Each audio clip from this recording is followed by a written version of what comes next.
Welcome to Look Behind the Look, the celebrated podcast that explores your favorite looks in film, television, and fashion history. Through conversations with the fashion world's elite and award-winning hair, makeup, and costume designers on sets around the world, you will see and hear exciting tales from behind the scenes, career origin stories, and tons of advice and tips. I'm your host, Tiffany Bartok.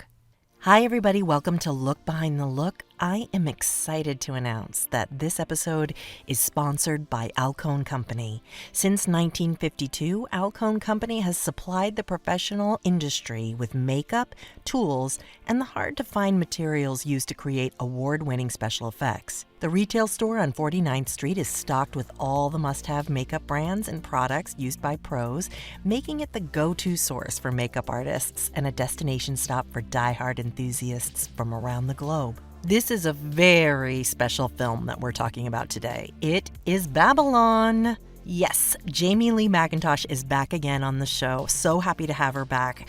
She's going to be talking with Heba Thorisdottir to talk about Babylon and their work on it. This film has resulted in no shortage of strong reactions, but no one can deny that it is a must-see. And the makeup and hair are phenomenal.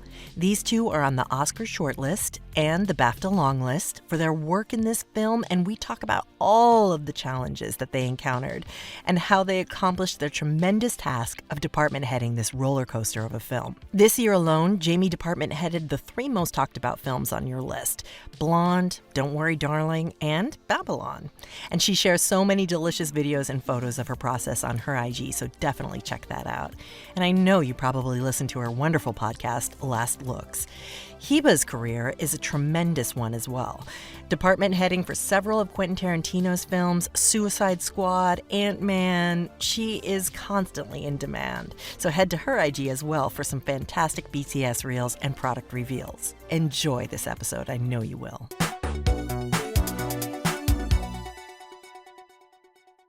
What about you? Sorry? If you could go anywhere in the whole world, where would you go?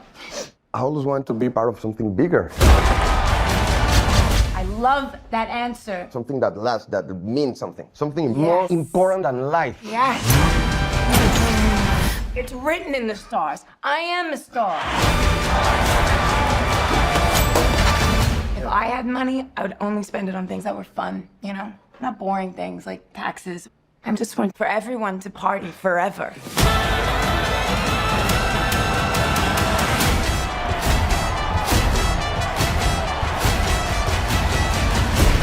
When I first moved to LA, signs on all the doors said, no actors or dogs allowed. I changed that. And now, y'all ready for something different? Whoa! Tranquilo, señor.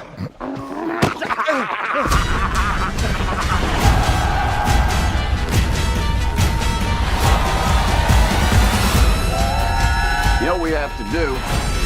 We have to redefine the form. Map those dreams and print them into history. Look up and say, Eureka! I am not alone.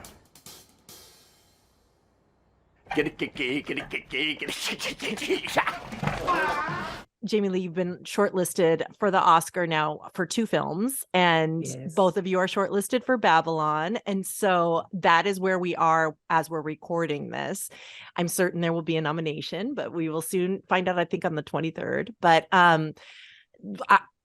two hugely polarizing films, right? Babylon and Blonde, that you worked on. And I just am curious about how you're feeling about everything. This is just a feast, a visual feast, Babylon is. And were you surprised at the reactions being so all over the place about the film? I don't think so. Were you, Heba? I mean, I knew that people would love it and then people would be shocked by parts of it and people maybe would be confused a little by it. Yeah. But, I mean, that's art, really. Yes. Yeah. You know, I mean, is that exciting to you to sort of push the boundaries like that? Oh, it is for me. Is it for you, Heba? Oh my God, yes. Yeah. every day on Babylon was a new day. Like, you could never just be like, okay, I got this makeup. We've done the big scene. It was just like, okay, tomorrow. I know when he's pushing up the I'll just say spoilers. Please don't listen if you care about spoilers until you've seen the film. When he's pushing up the elephant up the circus track, I was just thinking about Sisyphus and the filmmaking process and like how this must have felt every single day of you pushing everything uphill. Where did it start? Were you eased into this at all, or did it start with like the orgy scene? I mean, where did you guys? It didn't quite start with the orgy stuff. Okay. It was still a big day though, wasn't it, Heba? It was a huge day, and it's a day where Margot or Nellie is dancing on the bar when it's a movie within the movie.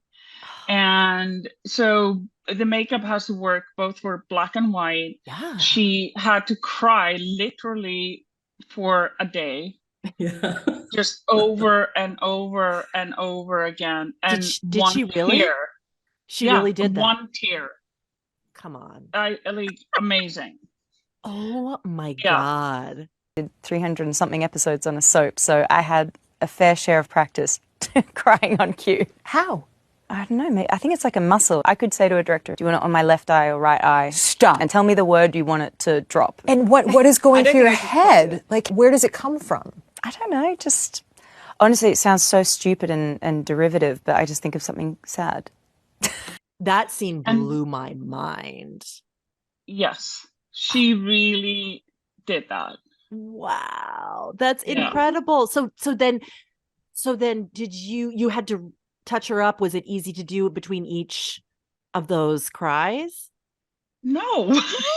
She had like tons of makeup on, so we had to make it waterproof and to have minimal disruption between takes, because also when actor is in like a crying mode, it's like you don't want to disturb that. It's like Margot is one of those actors who's not really method, so it's like she can talk between takes and stuff where some people you have to totally leave them alone. But I don't want to disrupt that. If they want to talk, they can talk. I'm there. But I'm not gonna be the one starting the conversation. So you just kind of sneak in, pretend you're not there. I think there was that element too, Heba, that, I mean, even though it's on a set, it was literally outside in a dusty, massive open space. So the wind would pick up in the afternoon. So Heba was not only dealing with retouching, but also like pretty much like dirty dust storms that were coming through and sticking to everything. So there's like that element on top that you of course don't really see. Well, you see it in the film when she arrives to set and she passes past all those people and she's kind of being dragged in, and it's just this desolate, dirty kind of field. And it got windy. So we were also dealing with the element of just dirt stuck to everything. It's a good thing that Damien kind of wanted everybody to look a little on the grubby side. So that is a plus. I remember now, Jamie, when Jamie was like, Heba, what dirt are you using on her? And I was like, I'm taking off dirt. It's sitting in the lace. Yeah, it was completely stuck in the lace, and I was just like, okay, I need to use the right product to remove whatever it is that Heba's putting in there. I don't want to use something that's counteractive. And so I was just like, what kind of dirt is that? Just so I could clean the lace. And she's just, it's au naturel. Oh my God. It was obviously sticking and grabbing into the lace. So it was a battle. Oh my God, I can imagine. So what are some of the key elements to dealing with color to black and white like that? Were they two different faces, or did you have something that was able to cross over? I had to have something that crosses over, and makeup basically is just highlights and shadows. So I use kind of more natural tones, and we use the red that would read on black and white film as well, as kind of a little darker, and some reds will kind of disappear. Oh yeah, and kind of as the day went along, we had to make it kind of more and more waterproof. So we were, using setting sprays, and it was just kind of like everything. I was just like, oh my God, what did I get myself into? Now, Jamie, you had the luxury of having multiple wigs this time, right? Did you? Kind of. Well, Okay. no, I mean, she only has one long one and one short one. Okay. Yeah. All right. Okay. Wow. But okay. I wasn't having to push them into as many shapes and styles, so I was a little luckier there. But on the whole film, yes, we had far more wigs. Oh my God. From background through to cast, it was pretty huge. And with the background ones, we were recycling. So if we'd finish with one party, then the wigs would get turned over to be into a different style for the next kind of group, that be washed and reset into something different for the next group to come through. Okay. Wow. Yeah. And how many extras were in that scene that I'm thinking of, the beautiful orgy scene? The Wallach party? I don't know, Heather, do you remember? Was it like 2 or 3? I think maybe 150? we I don't have no had idea. it varied a little bit, but it was about between 200 and 300, I think, at the time. Like 250, I think, was average for the 2 weeks. Okay. And also that scene, like if there wasn't like makeup there, it would look like a tattoo parlor. Really? There's a lot of skin showing. Yeah, and they all had markings. Oh God. Oh my like covered. No, that sounds like a challenge. Now, did you see? I mean, of course you saw it. I saw that you reposted the Diet Prada's comparison flappers as we know them and flappers today, and they have the. Oh my God, that was amazing. Can you talk to me about the flapper that you came up with? Were you calling this a flapper look, or was this uniquely Damien's look? Like how did you come up with Margot's wild abandoned look? I think if we used the term flapper, it probably would have been slapped out of our mouths, maybe. Yeah. I mean, that was my favorite part of the movie, is just like erasing all preconceived notions of how good time Charleston-y, this was, and how they were real people. Just imagine if these were real people that wanted things as badly as we do today. And like, that's never sort of that deep emotion is never, ever, ever thought of when you thought of this time period. So I really enjoyed that aspect of it. That's awesome that you picked that up. I love it. It's like, it's like just it's like all the preconceived notions that we have of that decade were just completely and instantly wiped. And it was fun to imagine it another way. And you guys did such a good job of that. How did you come up with what you were going to do? I think it all starts with Damien's script, right? Mm-hmm. And then his notes and the conversations that we had moving forward. And it was one of the first things I know for both Heba and I when we first interviewed with him, is him letting us know that it wasn't going to be the normal cliche of what you think of a 1920s film. Who's like, I don't want to see a sea of bobs. I don't want to see the finger waves everywhere. And I was just like, this is exciting. Wow. As exciting as that was, it still took me a minute to get my head around it, because I just knew that balance was going to be a difficult thing to kind of maneuver around between makeup, like Heba and Mary with costumes, just making sure that we get that balance right, that we didn't go too far away or lean too heavily into the period looks. So it was because it didn't seem modern. It was contemporary enough to be realistic still. I don't know how you did that. Guys, we did it, Heba. It's so nice to get that feedback. It was a lot of testing, though. Okay. What didn't work? What were you, when you saw it, were you like, oh, we can't do that? We had our few favorite looks, I think. Yeah. Like Margot, there's not a bad angle on her. So she can carry or sell pretty much anything. And we tried everything. Like, I don't know, you must have had like 66 different wigs that we tried on. And Not quite that many, but it was quite different a few. different colors and things. No, the color, he was, that's the first thing we worked out was her Okay. hair color. Yeah, Okay. that was the first easy bit. I think she had done some red carpet appearance, and I saw the hair color, and I was just like, we need to go with that. It looks very natural on Margot. It looks very believable. We had done a little sleuthing and figured out that in Amsterdam she was going to be quite a dark brunette, so we knew we didn't want to go in that such direction. a beautiful color. Yeah, that Adruthia did. Yes, that was beautiful.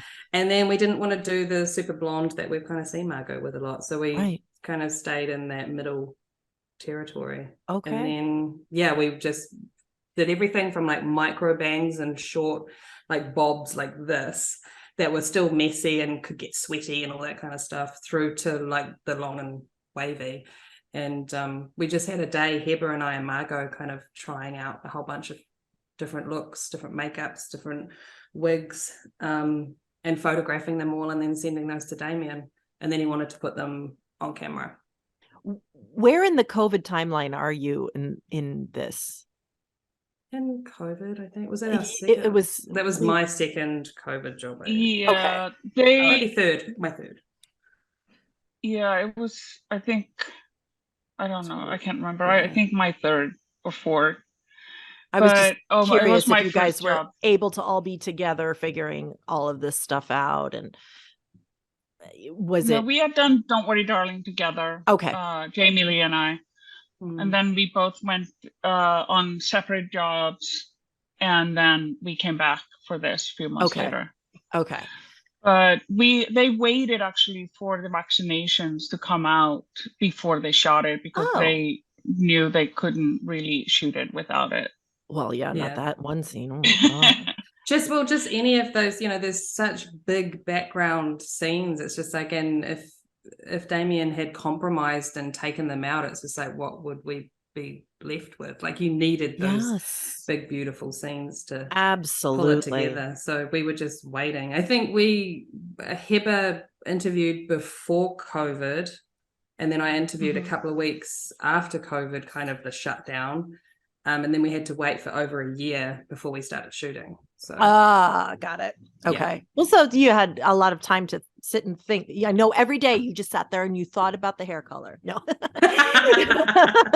it was a lot of back and forth with all of a sudden you wouldn't think about it for like, a few weeks, and then Damien would just send a massive pile of images through to Heba and I, and then it would get you kind of thinking and digging again and all that kind of stuff. So it was pretty cool. Tell me about his energy, his creative energy. What is it? Is it I don't want to say manic, but is it like is it alive and like full, or does he sort of does he sort of get an idea and stick to it? Is it what type of director is he to work with in the hair and makeup department?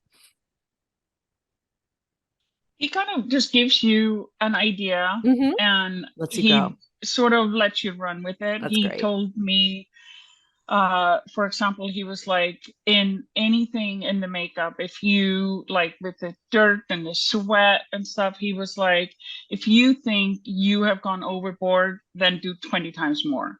Okay. So it was that definitely played out for sure. Yeah. That's great. That's great. Time to acknowledge our amazing sponsor, Alcone Company. As a teenager in Portland, Oregon, I had little to no access to professional makeup. I mean, there was the MAC counter at Nordstrom. That was as professional as it got. I was a dancer, and my favorite part of dancing was actually putting on the theatrical and creative makeup. I was the best at it, of course, and so I did everybody else's. And as I grew, I needed to level up my game.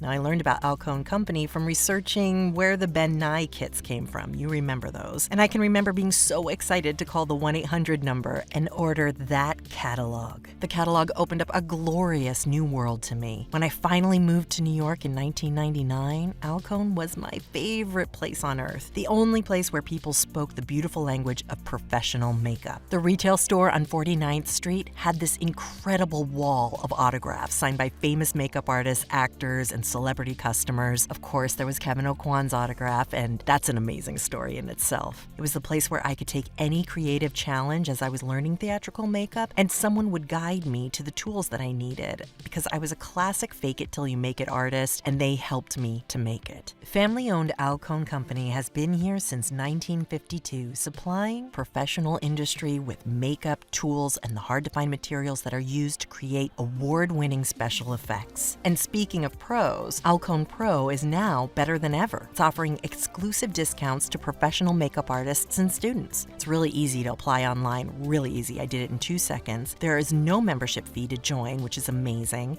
And once you're approved, you'll save up to 40% when you shop online or shop at the retail store in New York City. For information, visit alconemakeup.com. From beauty to bloody, Alcone Company has everything you need. Now back to the show. Let's talk about the snake scene a little bit. Can you tell me about that day? What was that like? And how did you tackle that scene? Well, that was multiple nights. It took to was do that all whole night sequence. Yeah.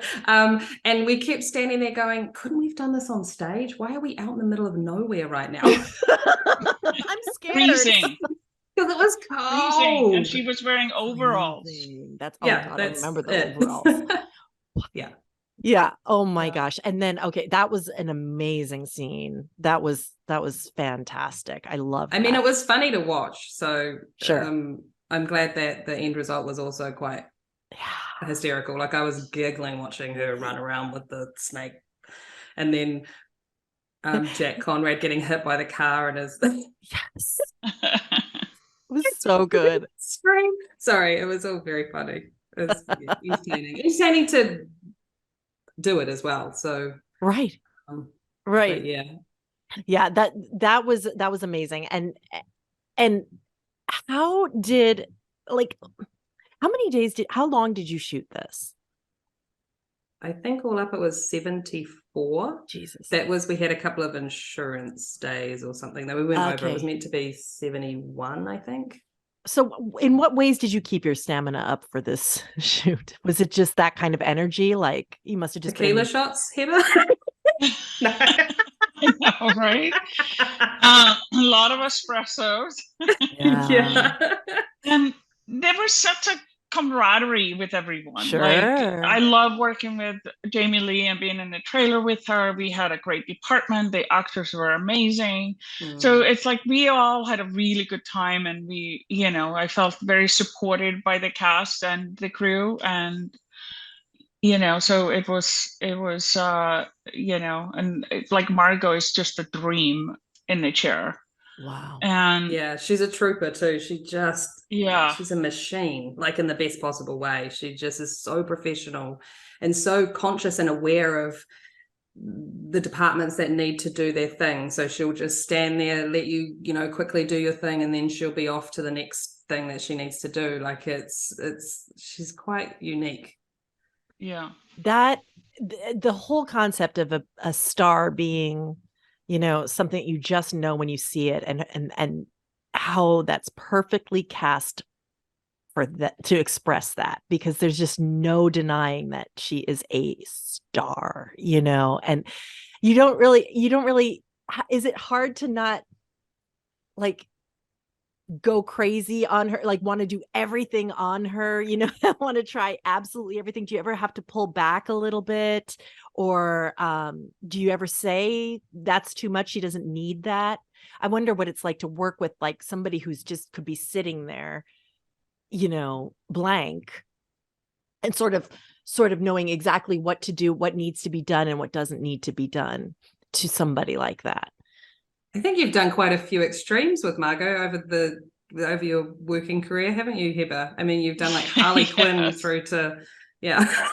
Yeah, we started with Sharon Tate, and then that's where you started. To this. That's where you started. So, wow. But we also, going back to, getting her look, we did so much testing. Like I bleached her eyebrows. You did. We were like doing all these different things, and we first did a test where it was just Jaime Leigh, Margot, and I, and so we showed those photos to Damien, and then, and then we tried a little bit of 20s makeup. We tried, any length of hair, curly, straight, whatever, and then he picked a few looks from that to test, and then we went out to Lake Cairo.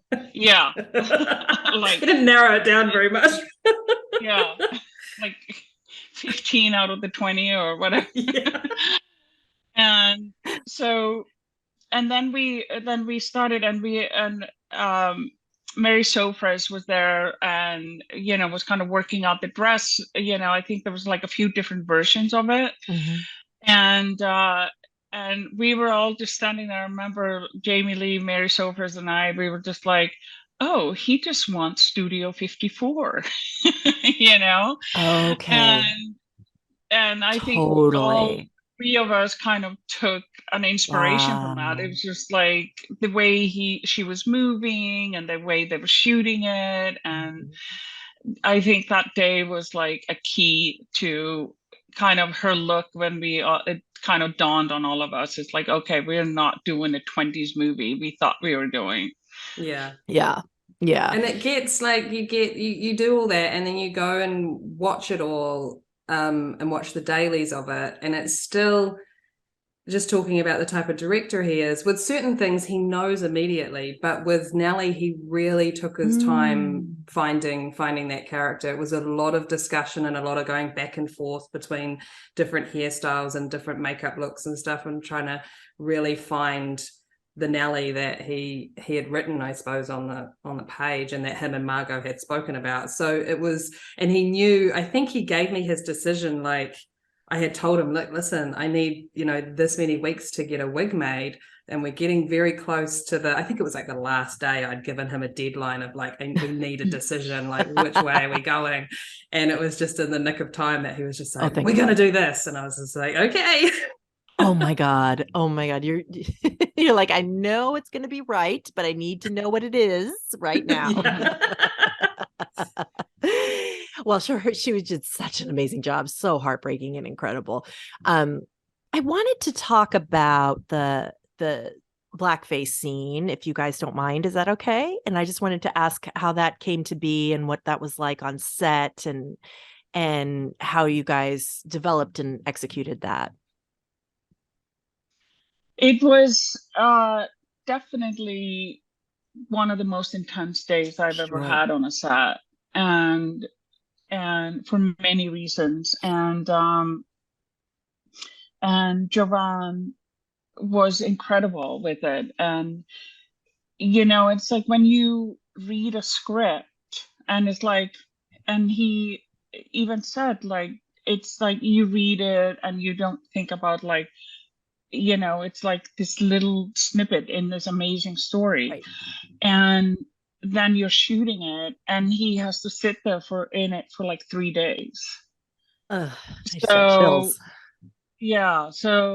that was really intense, and he was just incredible. It was just that. I think Damien really wrote an interesting scene where everything that I needed as an actor was on the page, and it was in the moment. And I think to be able to sit as Sydney and understand that, like, I have a responsibility to get this film made for all of these people, and to kind of step away from being selfish, which I think thus far Sydney was like just kind of going and kind of being, like you said, a bystander of this moment.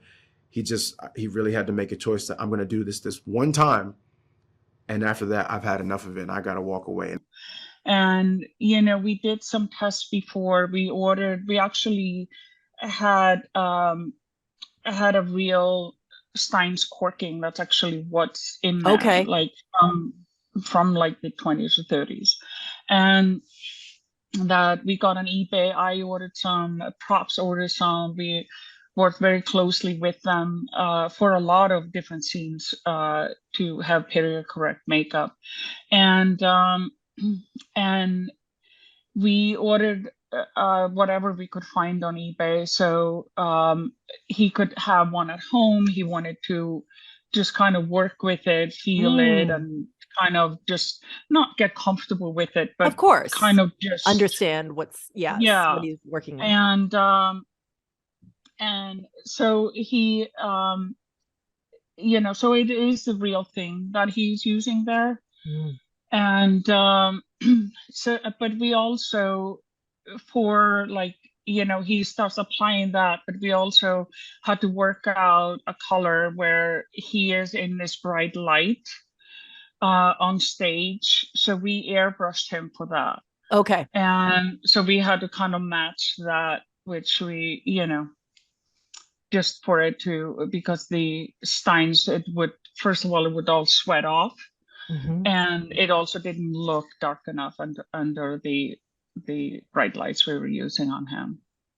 Wow. Okay. That was so important and so brave. I feel like Absolutely. I feel like nobody's talking about this scene.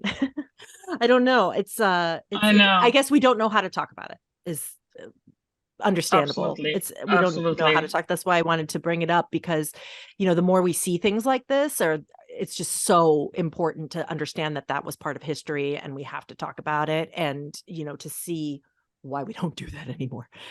Yeah. I mean, you can, without also... Jovan even saying anything, you can just see it in his eyes. Like, he smashed it. It was incredible. Yeah. It was amazing. I got the opportunity to see this in the beautiful Paramount screening room, and everybody was very actively watching the film, and like there was applause after, and I felt like, it was just like being at Cannes. No, but, and everybody, it was just, you could hear a pin drop and everybody was gasping at the end of that scene. And it was really heard, in the room, which is such a shame when people watch these things alone, and they break it up and they don't see it in the theater. I think if you guys who are listening and watching have the chance to see this, I know some places like the Alamo are showing it on 70 millimeter.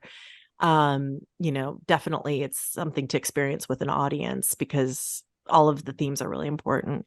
And I wanted to ask you too, what the movie meant to you. Everybody is always trying to demystify it and say what it means and what the themes are. And it's a love letter to filmmaking, but what do you want to get what do you want the audience to get the most of when they see this film? I feel like I'm from Iceland, and like kind of when I go back home and with my friends who have nothing to do with the business, it's kind of hard to talk about what I do because I don't even know where to begin to explain it. Yeah. And I feel like this movie, I'm like, okay, this is what I do, And I feel like it really kind of shows, even though Babylon, even though it's sort of set in the 20s and 30s, it is really, Babylon is a timeless story, and the good and the bad of it. And it just keeps repeating itself. And it is definitely happening today. This is exactly, how they made it in the 20s is how we're still making it. And we're all laughing at the scene where they don't have the air conditioning and all that. And I'm like, most of the time we just don't have to have the camera in a box anymore. Nobody dies. Yeah. You hope nobody dies. It is like this. Yeah. Yes. There's always a challenge of that magnitude. Yeah. Yeah. Yes. I think when I read it, I was just so excited to see it, because I was just like, oh my God, I don't think I've ever seen anything like this before.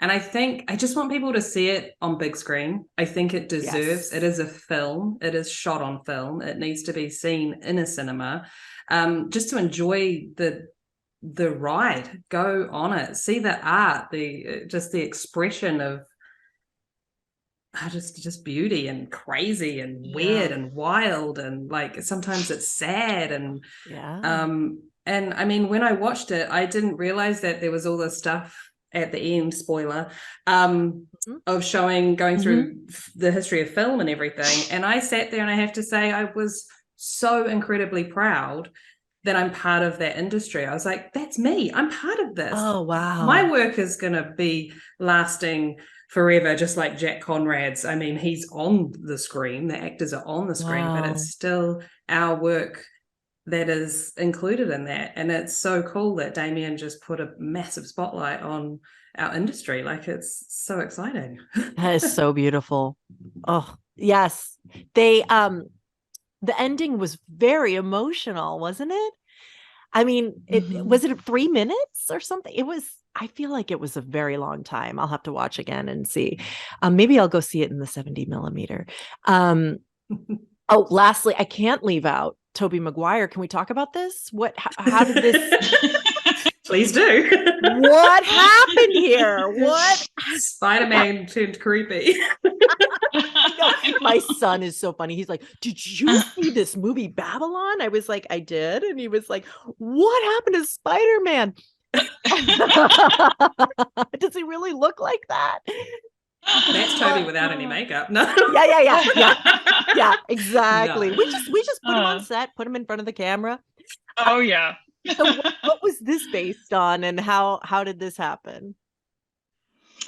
It's definitely inspired by Death of Venice. Okay. And I don't know where or why, but Damien wanted to, he definitely wanted to have his face inspired by that in the last scene in the blockhouse. But our challenge was to have it lead up to that, because when we first meet him, he didn't want his face really white, and he was like, how do we do this? How do we make this work in a continuity? And I was like, well, in the movie, what I love about Death in Venice is kind of the suspension and kind of when he's looking around and looking in the alleys and stuff, and suddenly he starts seeing kind of the white face on people, and it's just kind of a flash, so it's kind of like, did I see it or didn't I? Oh, cool. So that's what inspired me for that first scene when we meet him. And I just thought of it, which is what we do, is like, we know these people didn't bathe every day and stuff. So I was like, he could have been at the blockhouse 1 or 2 days before, and he doesn't wash his face, so it's just kind of faded down. Ugh. And so, and then Damien also wrote in where he takes off his compact and starts applying the makeup when they're going to the blockhouse. Like his blockhouse look. Yeah. Yeah. This Halloween, the blockhouse look. Yeah. And Linus, our DP, he said that he was instructed by Damien not to move into his close-up till he was like at his creepiest, and we could see the teeth and everything in its all its glory. Oh my God. Yeah, so we were kind of seeing it as I'm so sorry, I forgot the actor who's our hero. Diego Calva. Thank you. Diego Calva. What a dream. Oh my God. What a incredible. Fantastic actor. So we're totally in his mind. We're seeing this as he's seeing it. Yeah, that was effective. That was amazing. And yeah. Jamie, what part did you play in Toby's transformation? How did he feel about this, becoming this person? He loved it, right? Yeah, I don't think he even knew about this when he first came for the test. Until it's happening. But he was a total sport. He just went with it. He was like, oh, okay. Oh, that's great. Let's do this. And he just went for it. Yeah, I think our notes were a little more simple. It was just like he was one of the guys that we were Damien was okay for us to give him a really sleek, dapper kind of hairstyle, because I guess it kind of it almost is a balancing act with that makeup. So we didn't want to go crazy with his hair. Like, it's just like, keep it simple, keep it in the period. That's pretty much he was one of the easy ones for us. You're like, I got other stuff to stress out about today. This one, I got a lot on my to-do list. So you good, Toby? Good. Nice. I'll let Heba take this one. So and you both worked on Don't Worry Darling as well, right? So what a contrast, right? With like the glamour of all this. And then, did you think for a second like it would be in similar worlds until you got the memo, or no? No. Okay. I feel like I knew enough about Babylon before I Okay. started Don't Worry Darling to know that they were very, I didn't know if very it was different. a surprise or not. Yeah. Okay. Yeah, no. Good. Well, ladies, I am so rooting for you. I really loved your work in this movie is fantastic, and it always is. So I'm just really honored that you guys spoke to me today, and I wish you luck in this crazy awards hustle and on your next project. Enjoy it all. You deserve it. And I will look forward to talking to you about the next movie.